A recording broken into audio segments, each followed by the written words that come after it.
Nous sommes en direct avec Florent Philippot, vice-président du Front National. Bonsoir. Manuel Valls l'a dit assez clairement d'ailleurs. Bonsoir. Ce bilan, il ne va pas trop de difficulté à le défendre au cours de la campagne qui s'ouvre, Florent Philippot. Écoutez, je lui souhaite bien du courage parce que au contraire, si ce bilan est absolument épouvantable et il aura beaucoup de mal à le défendre, à le vendre aux Français, alors que des promesses avaient été faites en 2012 qui n'ont pas été respectées, qui ont été trahies. On se souvient de la finance qui devait être le principal adversaire, on se souvient de cette remise en cause du traité budgétaire et tant d'autres choses. Et au final, qu'est-ce qu'on voit ? On voit un chômage qui a progressé, 600 000 chômeurs de plus. On voit le terrorisme islamiste qui s'est installé, comme le communautarisme. On voit cette crise des migrants. On voit cette pauvreté chez nos retraités, chez nos jeunes qui s'est également développée. Voilà, alors je sais que Manuel Valls va jouer un peu comme François Fillon d'ailleurs concernant le quinquennat Sarkozy.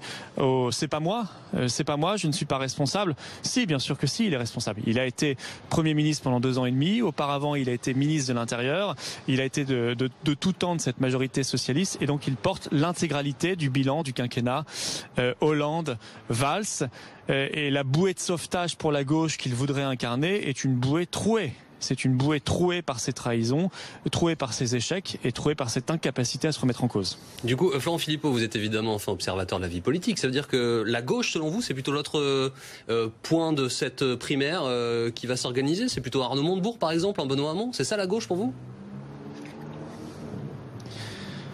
Je ne sais plus très bien ce qu'est la gauche aujourd'hui, je ne sais plus très bien d'ailleurs ce qu'est la droite aujourd'hui, parce que j'ai l'impression que tout cela se confond dans un grand maelstrom commun, où il s'agit d'adorer tous les matins, par une petite prière, l'euro, l'Europe et la sainte immigration.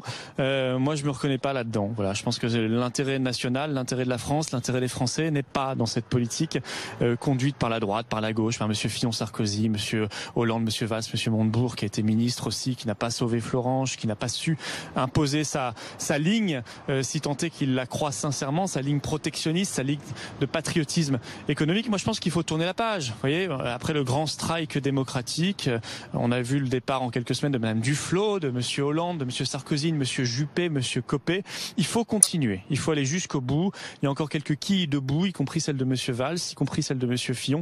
Il faut aller jusqu'au bout parce que cette page, c'est la page d'un vieux monde, d'une vieille politique où on croyait que l'Europe fédérale était formidable.